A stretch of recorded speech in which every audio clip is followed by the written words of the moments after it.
Hello, everyone. It is my distinct pleasure to welcome you to the third annual Instruction to Industry Virtual Career Expo event for high school students. My name is Allison Post, and I will be the moderator for the Arts, AV, Technology, and Communications Industry Panel discussion tonight. I'm the Supervisor of Career and Technical Education of Frederick County Public Schools in Winchester, Virginia. I would like to express my sincere appreciation to these industry professionals for taking the time tonight to share their diverse perspectives on the current and future workforce in arts, AV, technology, and communications. We encourage you all to take advantage of this opportunity to learn from the panel. Hopefully, after leaving tonight, you will feel more knowledgeable and prepared for your post-secondary future. This panel will run from 4 p.m. to 4:45 p.m. We will start with introductions and then get right into the conversation. During the session, you are encouraged to share your favorite moments and what you find interesting on social media using the hashtag industry all right, let's start that again. Using the hashtag instruction to industry tagline. At the end of the webinar, a link to an exit survey will be sent to you. This survey will provide you with the ability to share your feedback on the panel discussion. Please make sure that you stay until the end to ensure the survey link is sent to you. Our discussion consists of the following panelists. So we're going to do a little panelist introduction. And if you would like to, I'll call out your name. And if you'd like to introduce yourself and give a little background about what you do. So we'll start, and I'll kind of go down the list from what I see on my screen. So we'll start with Miss Allison Palms, and she's from the Kennedy Center. Hello, my name is Allison Palms, technically Strickland, but it's all good. So I am a freelance stage manager and assistant production manager at the Kennedy Center. I work for the social impact department, which is the Millennium Stage, which is the free concerts. Prior to that, I was a freelance stage manager in the DC area.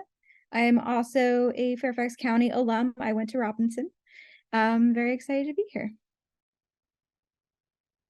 Thank you so much. That's awesome.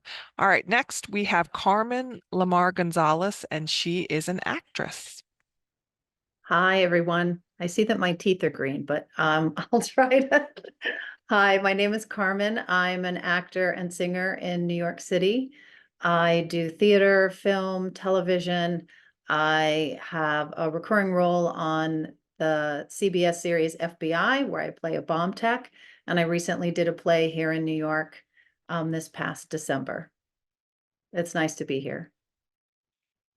Thank you so much. And next, we're going to hear from Dot No, who is from the Arts Consulting Group. Thanks, Allison. Hi, everybody. My name is Dot Ngo.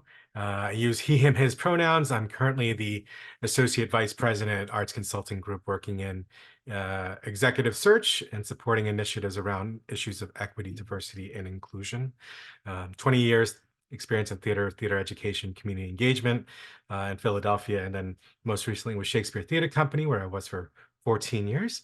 I continue to collaborate with folks like Art Equity to support and uplift BIPOC leadership across the country. And like many folks here, I was born here in Fairfax County, and I'm an alum of Woodson High School. Awesome. Thank you so much. I don't All mean right. to interrupt you, but I also went to Woodson High School. I forgot to say, my dad was stationed at the Pentagon, and so I went to Woodson High for 2 years. So what's your guys' mascot? Cavalier. Okay, yeah, so I was like the tiger. No. That's funny. I know we also have Lisa, is it Seville Auden on the line as well? And I believe you are with, let's see here, what do I have in front of me with my note? The City of Manassas. That's correct. Ooh, ooh, all right. A last minute addition. A senior communications coordinator with the City of Manassas. And so we handle all sorts of things, the website, social media, just getting the word out to our residents and also internally to our employees about what's going on and life safety issues and fun events and all sorts of things. Awesome. Thank you. And Larry, it looks like you are good to go now. Okay, I'm Larry Silverman. I started teaching in 1978. You can do the math and figure out how long I've taught for. I taught it at the Yonkers School District in New York. I taught in the Rye School District. I spent most of my time teaching in the Leonia School District, and I retired from there full-time in 2016, I believe. And since then, I've been an adjunct professor at William Patterson University, supervising students in music education. And I work full-time as a musician, a percussionist, playing a lot of shows and big band music. And right now, I work with the West Milford High School Jazz Ensemble, teaching their rhythm section and playing shows with community theater and high school theater. And I keep busy, and I love what I'm doing, and I try not to do anything that's stressful. And teaching music is one way to do it. That's awesome. And I believe we might have Jack Hopewell joining us in the call a little bit later, and then perhaps Danielle Van Hook as well. So thank you all for our panelists for introducing yourself and telling us a little bit about yourself. You all have amazing backgrounds, and I think you have a lot of different unique careers and probably stories to tell that will really influence some of our students and really kind of give them an awesome opportunity to get a little more in depth. So what we're going to do is we are throughout the session, I'm going to read a question, and each panelist will have roughly 1 to 2 minutes to share a response. Kicking off the session, the first question that I thought about, since we are dealing with high school students, and a lot of them are thinking about what skills they might need in different career choices, what technical skills, hard skills, abilities, and personal attributes, soft skills, are essential to success in your job and this field? So that's the first question. So would we have anyone that would like to kind of let students know what hard and soft skills are that you have in your career, or maybe that you're looking for in people that you might hire or work with? Larry? If you're going into music, it's very important that you can sight read well, because if you can play something as a finished product the first time through, you'll always have an edge on people who really need to sit down and work things out and volunteer to do almost anything, because it's important to get your foot in the door and be very agreeable and try not to criticize and complain, because people remember everything that you say, especially the negative things. And if you can find something positive to say, they'll remember that as well. And be on time. On time means being early. And never complain if a rehearsal goes late, or never complain if somebody's absent, you don't know why, and never complain if something goes wrong. That's how you learn. That's great feedback. I think those soft skills are really important, especially for students. Is there anyone else that would like to answer this question? Just again, in regards to, hard skills or soft skills that are essential to your job or this field. Carmen? Yes, I had an acting teacher who said, if you're 5 minutes early, you're late. So it is about being on time, being prepared, being professional, and being organized. That's one thing I've learned about being in this business, is if you start to get really busy, which is what we all hope, you get a lot of auditions, you have to sort of keep all that in order, from what you wore, who you met.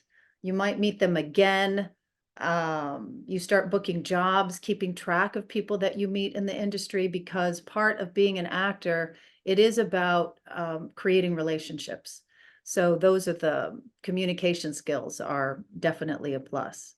And I can be shy, as many actors are. So you just learn. It doesn't mean you're not social, and it doesn't mean that you can't communicate. So having that preparedness and those skills are very helpful. If I could add, since Carmen was talking about theater, I was just reflecting on this question and thinking that a lot of folks who happen to run theaters or run departments in theaters, a lot of them aren't trained to actually do the thing that they're doing. A lot of it's picked up on the job. And so I think a lot about skills that are important across the board, like the people skills, like time management, but also problem solving. That is indispensable in any role. Showing up, listening, being engaged.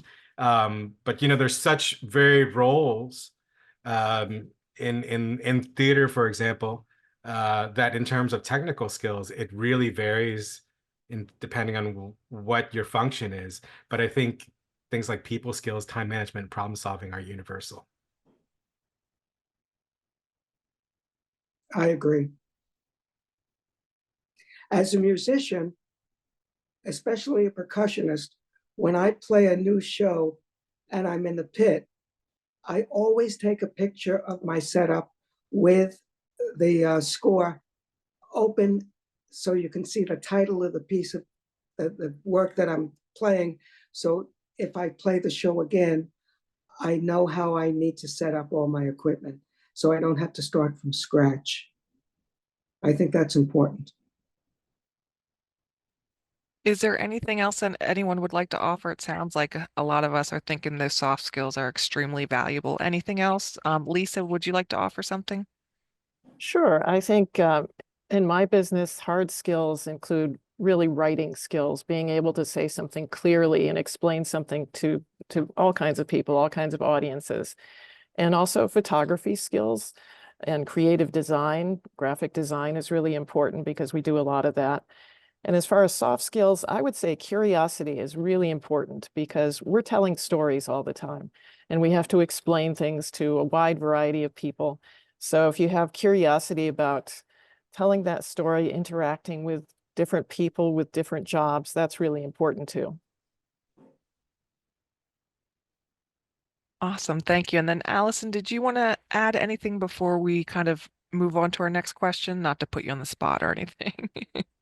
Sure. I would say that no matter what field, if you have the opportunity to go to school and take other classes, I would keep not just hone in on your one interest, because most of the arts all feeds together. So taking that history class, taking that English class, it all kind of feeds together. And then also, like, from my perspective, my job is highly technical because I am figuring out production schedules and how to make them not sound bad and artist handling. So I would say learning about all the different varieties of theater, whether you're good at it or not, like taking the lighting class, taking the costume class, learning how to sew a button, they all can flow together to make sure that you're still a rounded person. Those were all great answers. And I think, we talked on the soft skills and then we talked on the hard skills, which kind of lends to this next question. Because again, we are talking to students, and the one good thing about the soft skills is, anybody can be successful if they work hard for soft skills. That's showing up on time, their communication. But to perform the job at your company, because we have a wide variety of different kind of job titles and probably education levels, what are some, if you could kind of go around and maybe say, for your position, do you have a degree? Do you need a degree, an advanced degree, a certification? Where are maybe some recommendations of where to start, whether that's taking, college courses? If we could kind of maybe go and talk about, okay, we got the soft skills down, we have to learn the hard skills. What are some of your recommendations on what's needed in your position?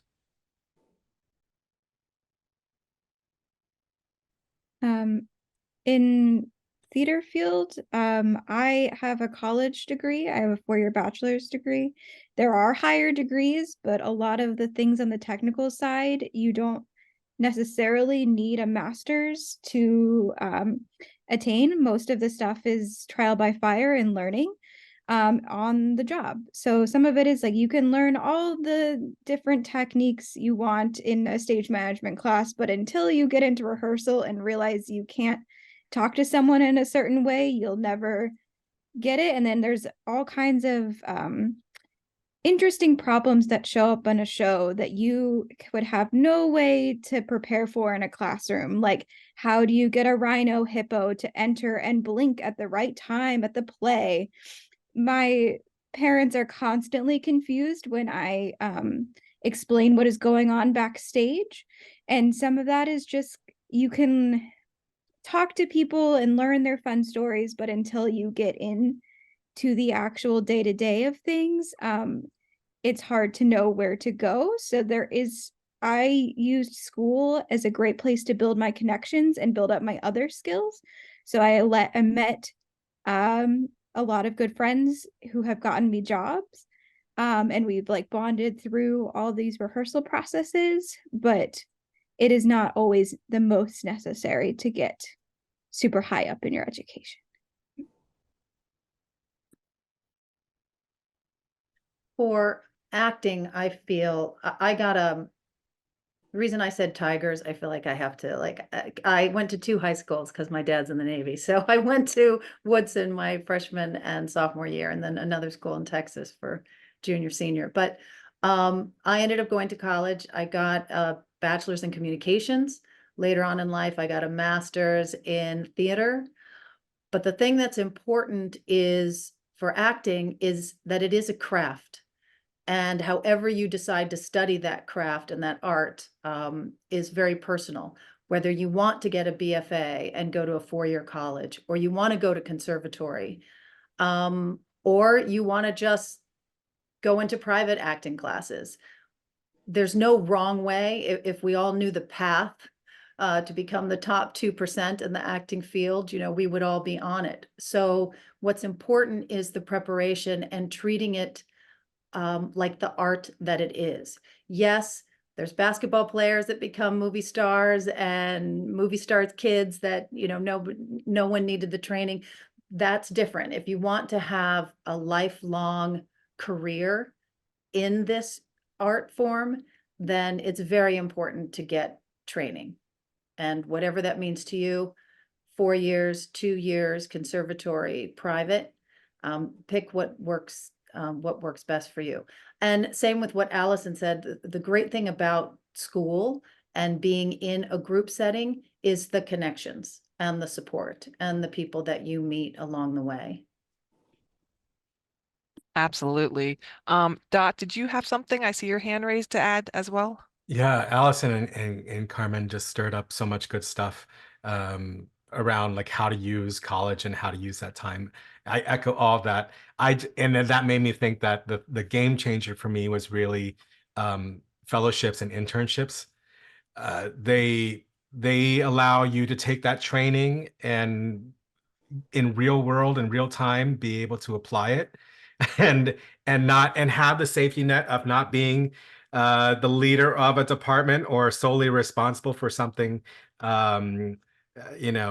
being successful.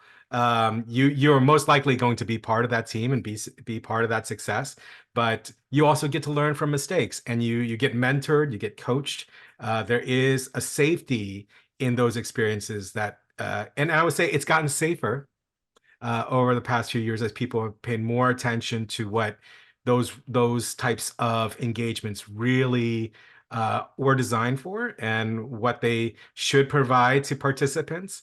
A good fellowship program will really be like, in some cases, for some people, especially those like me who didn't have a means to graduate school or advanced degree, fellowships saved me. They were like my real life graduate school. It got me to the roles and organizations and relationships that I've been able to mine over the years.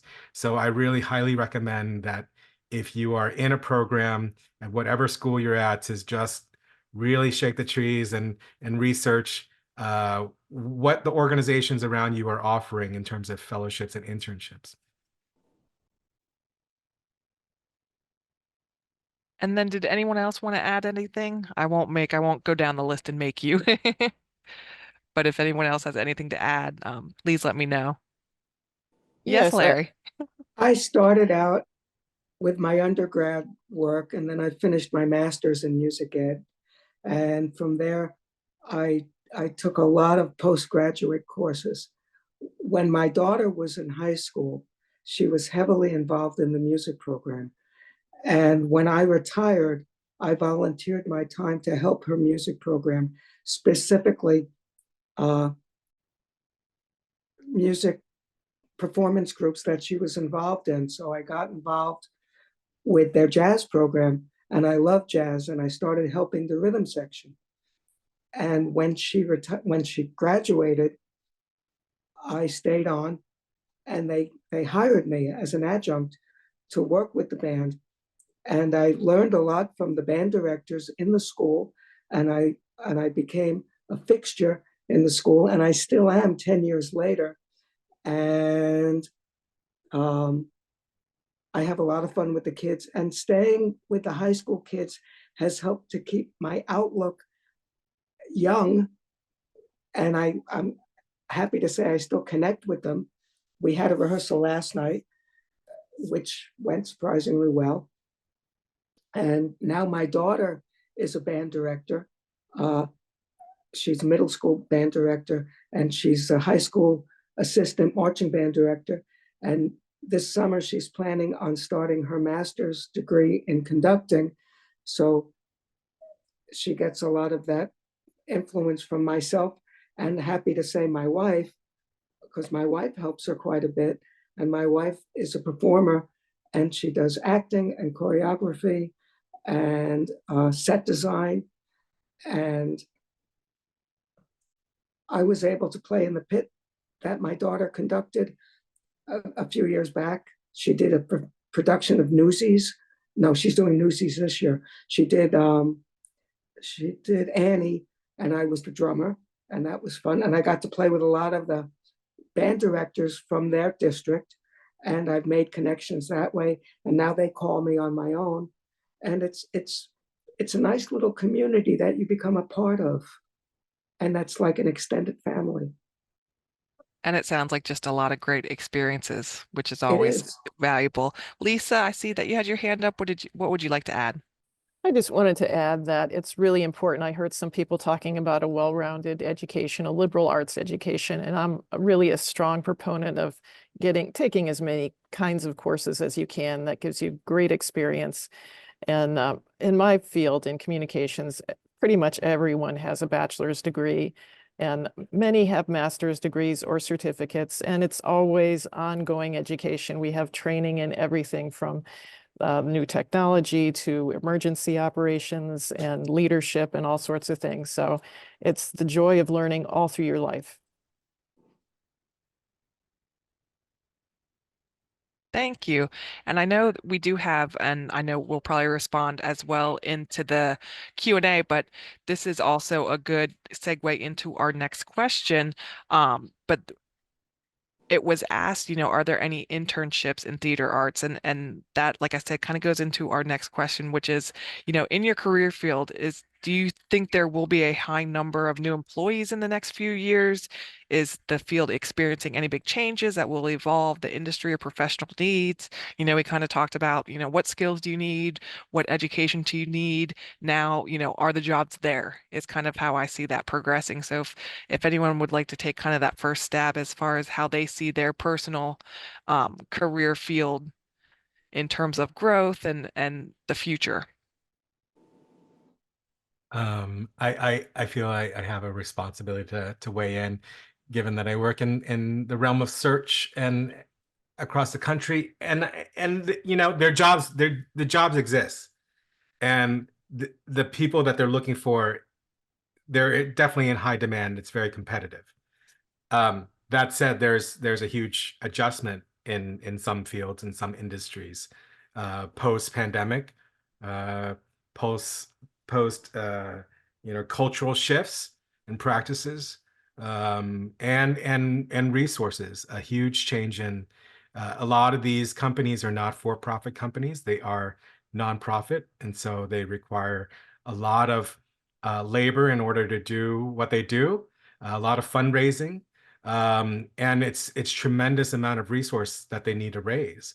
And people's buying habits, people's attendance habits, people's theater going habits, people's support those have changed in the past 4 years, just the same as all of our living habits. So that's something that we're still clocking and we're still really sensitive to. So I will say that it's in flux. What that means on the other end of it, we don't know, but it's still in adjustment.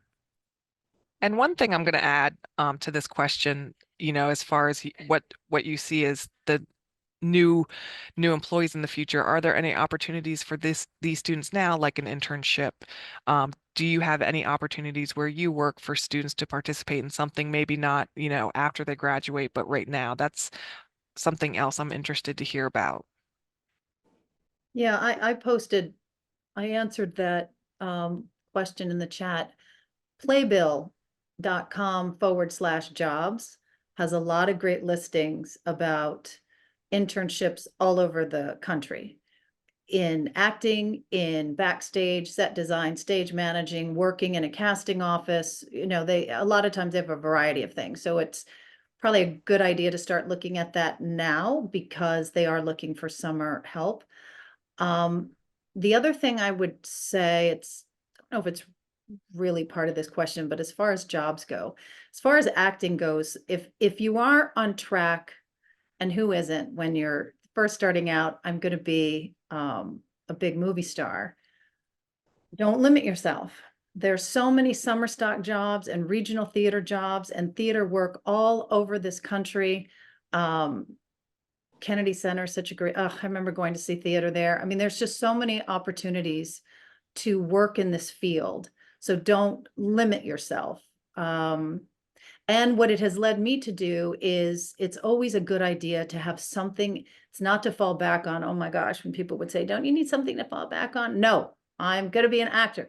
But everything that I do, I would teach kids acting. I started directing middle school productions. I work at a not-for-profit theater conservatory right now, the Neighborhood Playhouse, where I teach theater history and sort of encourage actors to know their history.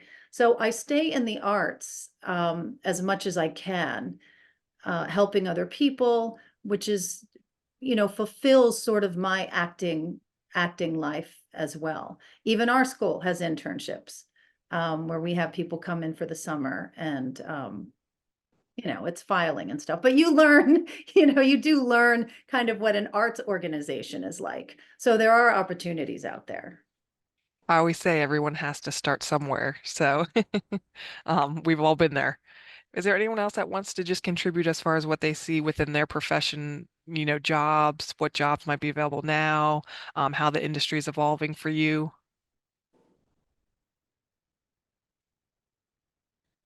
I hate to sound negative. However, in the education business, especially in public education and education in the arts, you're talking about budgeting and fundraising, and the budgeting and fundraising is a direct reflection of student enrollment. And if student enrollment, and I don't mean enrollment in the band or chorus or the drama club and all things like that. I mean, the drama is called a club and band is not called a club, but things like that. When enrollment in the school goes down, the first place they will cut funding is for the arts, so they have enough money to not cut funding for biology and social studies and math, which is as important. So it's very important for people who truly have a passion for that subject matter to stick with it and do as much as you possibly can. You may have to start off as a volunteer and make your presence known and be more and more visible, so when something does come up, before they publish a position, they may say, hey, what about what's his name or what's her name? They're good. Let's talk to them and see what they have to offer. And now you're talking at a different level. Absolutely. Dot, did you have something that you wanted to add? Yeah, I'm sorry. I don't want to dominate. I used to run the fellowship program over at Shakespeare Theater Company, and I would share that, um, a lot of these nonprofit arts organizations have really wonderful teen programs that are offered year round. It's a great way to get involved uh, in training. In terms of job, though, in terms of segueing that into like job, that's how you get to learn who those people are, who's running what. I've given, my staff has given fellowships and internships to people because they were already in our ecosystem, whether they were students or they were through a school. We already knew them, had some sort of relationship with them, that they just mined together with us, and it birthed into an internship.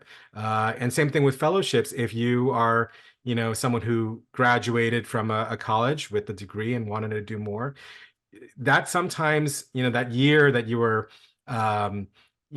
helping to be an electrician or helping to be a stage manager or a production assistant, that sometimes led to the full-time gig that came after. So those are relationships that could start from just being a participant in a really robust teen program at some of these nonprofit organizations. They have wonderful programs out there. That's awesome. It sounds like there's a lot of great opportunities for our students.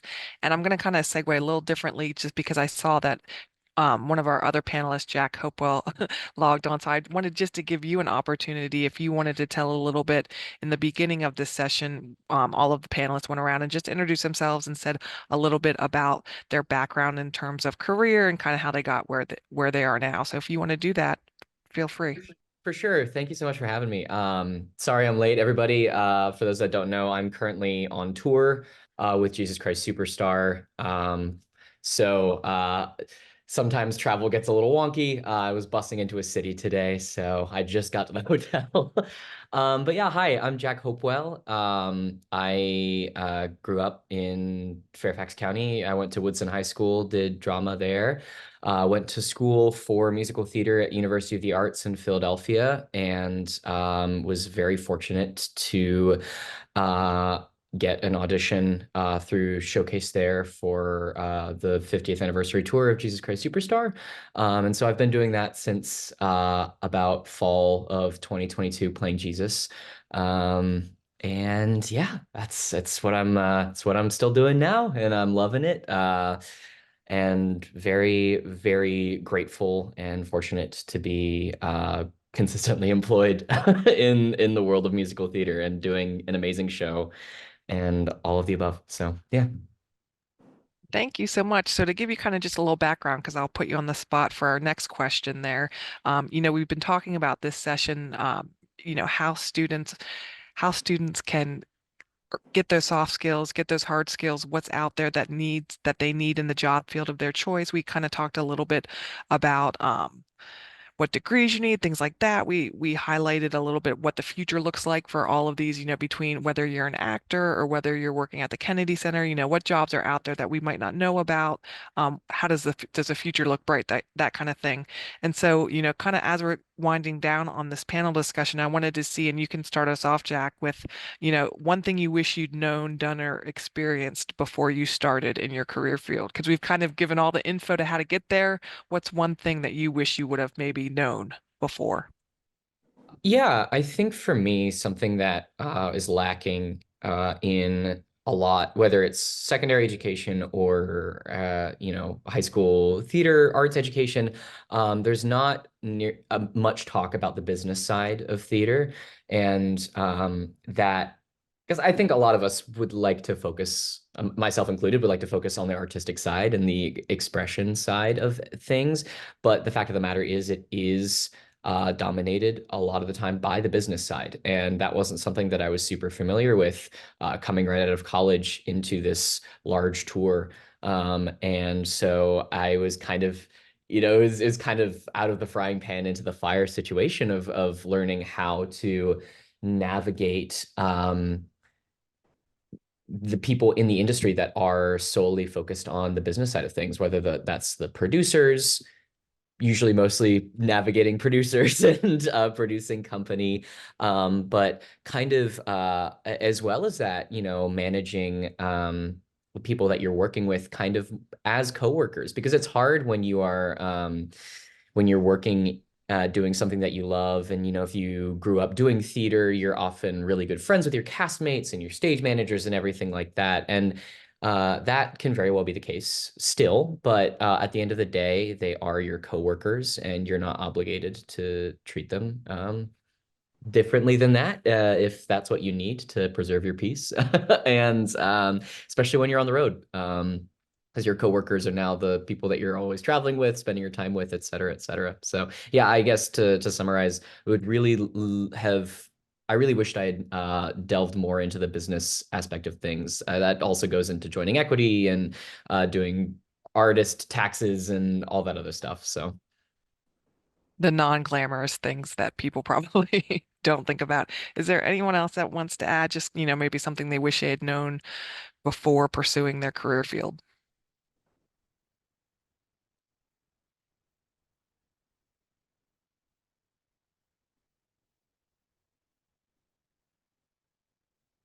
All right, well, we'll move on. That's fine. We'll move on kind of to our final question, most likely is, has there been a person or people who have impacted or influenced your career pathway?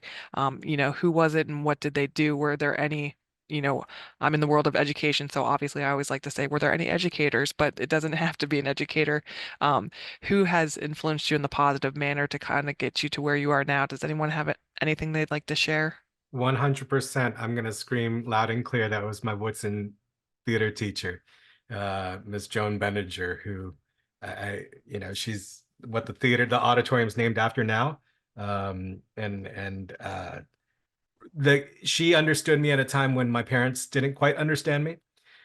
She understood what I was capable of and my potential, and she figured out a way to coax it out of me in a way that was incredibly intuitive, human-centered, and really supportive and life-affirming. Without her, I wouldn't have navigated anywhere close to the North Star that I'm approaching.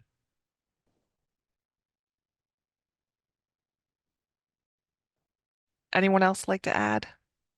I will second that, Dat, because was someone I still refer to after all these years, just with encouragement. I did have my family who always, believed in me. I know not everyone always has that, but as long as you have one person in your corner who keeps you real and grounded and you can talk to, that's all you need. But the educators are definitely, I just think of all my drama teachers since I was in elementary school and middle school, and my professors in college. They're the ones who get you. They're the ones who know the passion that's in you.